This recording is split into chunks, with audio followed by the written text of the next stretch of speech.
সুপ্রভাত বন্ধুরা। আজ 14ই জানুয়ারি মঙ্গলবার। আবার একটা বড় ভ্লগ নিয়ে চলে এলাম। আজকে কিন্তু মকর সংক্রান্তি, তাই শুভ মকর সংক্রান্তি শুভেচ্ছা গ্রহণ করবেন আপনারা আমার তরফ থেকে। আজকে তো পিঠে পুলির দিন, পৌষ পার্বণও বলে, তো আপনারা নিশ্চয়ই সবাই ব্যস্ত আয়োজন। আগের আয়োজন অনেক বেশি ছিল, হয়তো এখন একটু কমেছে, মানুষের কর্মব্যস্ত জীবন, সময়ের অভাব। যাই হোক, তবুও প্রথা চলে আসছে পিঠে পুলি পায়েসে, সবার বাড়িতেই কিছু না কিছু হবে আজকে। প্রথমেই বললাম যে আজ হলো মঙ্গলবার। তো মঙ্গলবার আমরা জানি যে বজরংবলির দিন। আজকে বজরংবলীজির বিশেষ পুজো হয়, মঙ্গলবারকে ওনার দিন ধরা হয়। তো বজরংবলী হলো হিন্দু পুরাণ অনুসারে যে 8 জন চিরঞ্জীবী আছেন তার মধ্যে অন্যতম একজন। বলা হয় যে উনি এখনও জীবিত রয়েছেন এবং পৃথিবীতে রয়েছেন। যেখানেই রামকথা পাঠ হয়, রামের নাম নেওয়া হয়, সেই সব জায়গায় উনি বিভিন্ন রূপে উপস্থিত হন। যাই হোক, এই সব কথা তো আমাদের শোনা কথা। তো এই বজরংবলী ব্যাপারে বা হনুমানজির ব্যাপারে সবাই অনেকে অনেক কিছু জানেন, আবার আমরা অনেক কিছু জানিও না। তো এরকমই কিছু তথ্য আমি পড়েছি, যা জানতাম না জেনেছি, তাই আপনাদের সাথে শেয়ার করলাম। আর সবই তো শেয়ার করি, তো সেই হিসেবে শুনুন একটু। হয়তো অনেকে জানেন, আবার কেউ কেউ হয়তো জানেনও না। অপ্সরা অঞ্জনা ছিলেন বজরংবলীর মা। একদা স্বর্গে বসবাসকারী অপ্সরা অঞ্জনাকে ঋষি অভিশাপ দেন যে তিনি যখনই কাউকে ভালোবাসবেন তার মুখ বাদরের মতো হয়ে যাবে। তখন তিনি ব্রহ্মার কাছে সাহায্য প্রার্থনা করেন। ব্রহ্মার আশীর্বাদে তিনি পৃথিবীতে মানব রূপে জন্মগ্রহণ করেন। পরবর্তীকালে বানর রাজ কেশরীর সঙ্গে প্রেম করেন অঞ্জনা। পরে তারা বিবাহ করেন। শিবের পরম ভক্ত ছিলেন অঞ্জনা। অঞ্জনার ভক্তিতে প্রসন্ন হয়ে তার গর্ভ থেকে পুত্ররূপে জন্মগ্রহণ করার আশীর্বাদ দেন।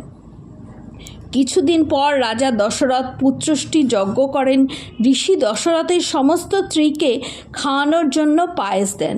কৌশল্যা পায়েস থেকে কিছুটা একটি চিল নিয়ে উড়ে যায়। শিবের আদেশে পবনদেব সেই পায়েস ধ্যানমগ্ন অঞ্জনার হাতে ফেলে দেন। সেটিকে শিবের আশীর্বাদ ভেবে গ্রহণ করেন অঞ্জনা। এর ফলে শিবের অংশরূপে জন্মগ্রহণ করেন পবনপুত্র হনুমান।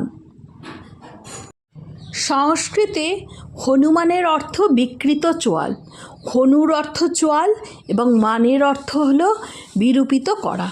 তো ছোটোবেলায় হনুমানের বা বজরংবলীর নাম ছিল মারুতি। তো সেই মারুতি একবার ছোটোবেলায় সূর্যদেবকে ফল ভেবে খেয়ে ফেলেন। এতে জগৎ সংসার অন্ধকার হয়ে যায়। ইন্দ্রদেব তখন বেজায় ক্ষুব্ধ হন মারুতির প্রতি এবং তিনি তাকে বজ্রাঘাত করেন। বজ্রাঘাতে মারুতির চোয়াল ভেঙে যায় এবং সেই থেকেই মারুতি হনুমান হিসেবে পরিচিত হন। আচ্ছা, হনুমানজির নাম বজরংবলী কেন? সীতাকে সিঁদুর লাগাতে দেখে অঞ্জনী পুত্রের মনে প্রশ্ন জাগে যে সীতা প্রতিদিন এটি কেন লাগান। জানকীর কাছ থেকে হনুমান উত্তর পান যে সিঁদুর লাগালে রামের আয়ু বাড়বে। তখন হনুমানও নিজের সারা শরীরে সিঁদুর লাগিয়ে নেন। তাঁর ধারণা এর ফলে রামের আয়ু বহুগুণ বৃদ্ধি পাবে। সিঁদুরের অপর নাম বজরং। সেই দিনের পর থেকে হনুমানকে বজরংবলী নামে ডাকা শুরু হয়। ঠিক এ কারণে বজরংবলীর পুজো, সিঁদুর নিবেদনের রীতি প্রচলিত।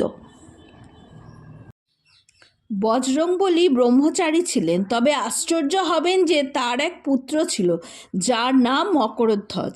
এক মাছের গর্ভ থেকে জন্ম হয়েছিল তার। লঙ্কা দহনের পর বজরংবলী যখন নিজের শরীরকে শীতল করার জন্য সমুদ্রে ডুব দেন, তখন তার শরীর থেকে নির্গত ঘাম এক মাছ গিলে ফেলে। পরে সেই মাছ থেকেই মকরধ্বজের জন্ম হয়। একদা নারদের কথায় বজরংবলী বিশ্বামিত্র ছাড়া সমস্ত ঋষিমুনিদের আমন্ত্রণ করেন। বিশ্বামিত্রও একদা রাজা ছিলেন, এ কারণে তিনি ক্ষুব্ধ হন। তখন তিনি রামকে বজরংবলীর মৃত্যুদণ্ড ঘোষণা করার কথা বলেন। বিশ্বামিত্র রামের গুরু ছিলেন, তাই তিনি শেষ পর্যন্ত এই আদেশ মেনে নেন। বজরংবলীর ওপর তীর বর্ষণ করেন রাম। নিজের দিকে তীর আসতে দেখে রাম নাম জপ করেন বজরংবলী। তখন সমস্ত বাণ ফিরে যায়। তখন রাম ব্রহ্মাস্ত্র প্রয়োগ করেন, কিন্তু এই অস্ত্র ধ্যানমগ্ন বজরংবলীকে প্রদক্ষিণ করে ফিরে আসে। এরপরই বজরংবলীর মৃত্যুদণ্ডের চিন্তাভাবনা ত্যাগ করেন রাম। আবার রাম মানব শরীর ত্যাগ করে বৈকুণ্ঠে প্রস্থান করার সিদ্ধান্ত নেন, কিন্তু তিনি জানতেন যে তার মহৎ পরম ভক্ত বজরংবলী তাকে ধরাধাম ত্যাগ করতে দেবেন না। তখন রাম নিজের আংটি পাতাল লোকে ফেলে দেন এবং বজরংবলীকে তা খুঁজে আনার আদেশ দেন। তখন পাতাল লোকে আংটি খুঁজতে যান বজরংবলী এবং রাম সরজু নদীতে ডুব দিয়ে নিজের মনুষ্যরূপী শরীর ত্যাগ করেন। লঙ্কা বিজয় ও রামের রাজ্যাভিষেকের পর বজরংবলী হিমালয়ে চলে যান। হিমালয়ের দেয়ালে নিজের নখ দিয়ে রামের কাহিনী লেখেন।